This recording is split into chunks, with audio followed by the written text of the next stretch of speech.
48 ದಿನ ಕಠಿಣ ವ್ರತಾಚರಣೆ ಮಾಡಿ ಶಬರಿಮಲೆಗೆ ಹೋಗ್ತಾ ಇರೋ ಭಕ್ತರು ದರ್ಶನಕ್ಕಾಗಿ ಪರದಾಡುವಂತಾಗಿದೆ. ಅನ್ನ ನೀರಿಗಾಗಿ ಬಡಿದಾಡಿ 11 ವರ್ಷದ ಬಾಲಕಿ ಉಸಿರು ಚೆಲ್ಲೋ ಪರಿಸ್ಥಿತಿ ನಿರ್ಮಾಣವಾಗಿದೆ. ಆ ಕುರಿತ ಒಂದು ವರದಿ ಇಲ್ಲಿದೆ.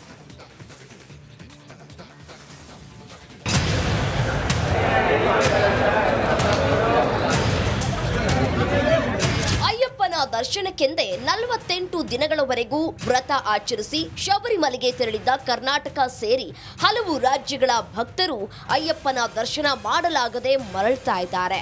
ಭಕ್ತರ ನಿರ್ವಹಣೆ, ಭಕ್ತರ ವಾಹನಗಳ ನಿರ್ವಹಣೆಯಲ್ಲಿ ಟ್ರಾವಂಕೂರು ದೇವಸ್ಥಾನ ಮಂಡಳಿ ಮತ್ತು ಪೊಲೀಸರು ಪೂರ್ಣ ವಿಫಲರಾಗಿದ್ದು ಕೇರಳ ಸರ್ಕಾರದ ವಿರುದ್ಧ ಭಾರೀ ಆಕ್ರೋಶ ವ್ಯಕ್ತವಾಗಿದೆ.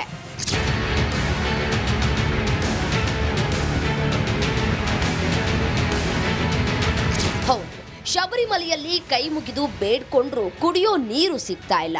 ಒಂದಲ್ಲ ಎರಡಲ್ಲ 18 ತಾಸು ಕಾದ್ರೂ ಅಯ್ಯಪ್ಪನ ದರ್ಶನ ಸಿಗ್ತಾ ಇಲ್ಲ.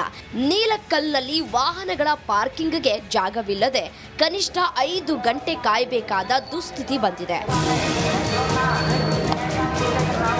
ಇನ್ನು ಪಂಪಾಗೆ ಹೋಗಲು ಕೇರಳ ಸರ್ಕಾರ ಸೂಕ್ತ ಬಸ್ ವ್ಯವಸ್ಥೆ ಮಾಡಿಲ್ಲ.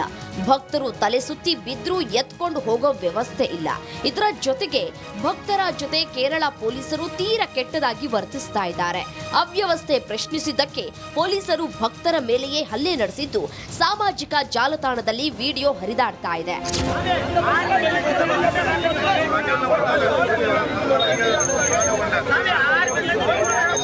2023ರಲ್ಲಿ ಶಬರಿಮಲೆ ದೇಗುಲದಿಂದ ಕೇರಳ ಸರ್ಕಾರಕ್ಕೆ 320 ಕೋಟಿ ಆದಾಯ ಬಂದಿದ್ದು 20 ಕೋಟಿಗೂ ಹೆಚ್ಚು ಹಣ ವಾಹನ ಪ್ರವೇಶ ತೆರಿಗೆಯಿಂದಲೇ ಹರಿದು ಬಂದಿದೆ.